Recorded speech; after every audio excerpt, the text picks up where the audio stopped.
امام بخاری شریف کې راځي یو انسان ډیر ګناهونه کړي وو خو چې کله مړ کېدو په دغه وخت کې زمانه ته وویلې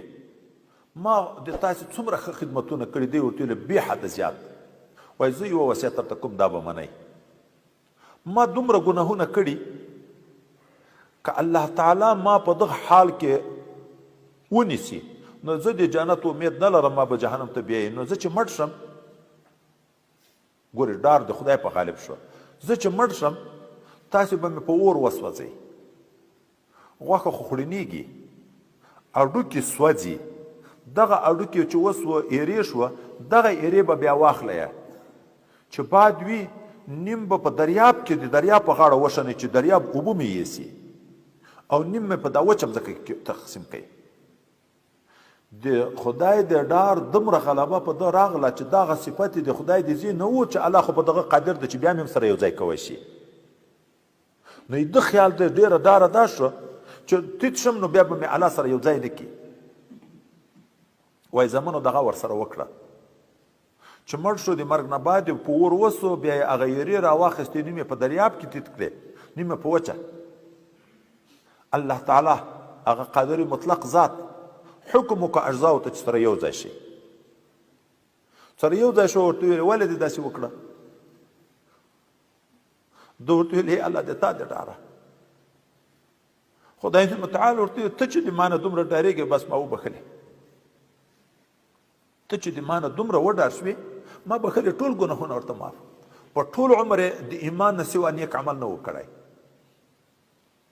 د خدای د رحمت نه به سړی نه ناامیده کېږي شیطان خبیث موږ ته نیکو طبقې خلکو ته ما ته بار بار ویله شوي دي ښه سړی وي خو څه ګناه تر شوي هغه ګناه ورته غټوي ناامیده کړي د خدای د رحمت نه موږ توبه نه قبلیږي موږ دعا نه قبلیږي ولې نه قبلیږي خدای پاک تواب ده توبه قبلوي خدای پاک وعده د دعا د قبلولو دعا قبلوي او دوی ته شیطان ناامیده کوي موږ دعا نه قبلیږي موږ ذکر نه قبلیږي د موږ لمونځ نه قبلیږي ولې نه قبلیږي رحیم ذات ته کریم ذات ته تا چې د ده در وینې او ده ته د سجده کېښوه هغه غیرتي ذات بیا تا پر بل چا ته ورپرېږدي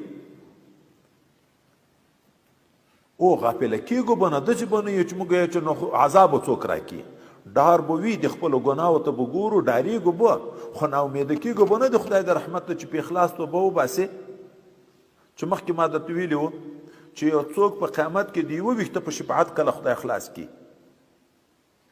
چې ورځ د قیامت شي دغه انسان حساب و کتاب وشي نیکي و بدي برابر شي الله تعالی ورته د یوه ویښته غوندې نیکي راوړه زه به د جنت ته بوځم ده نه وي وایي د ده د سترګې یو ویښته الله تعالی ته وایي چې خدای دې متعاله تا دا وعده نه وکړې چې څوک د ما د ډاره دومره وژاړي چې یو ویښته یې لوند شي نو جهنم اور په هغو سترګو حرام ده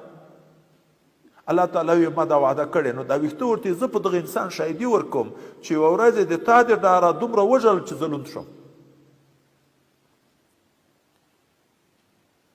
خدای پاک قیمت نه غواړي د موږ نه بهانه مې طلبات هسې بهانه غواړي دا ډېره ښه موقع ده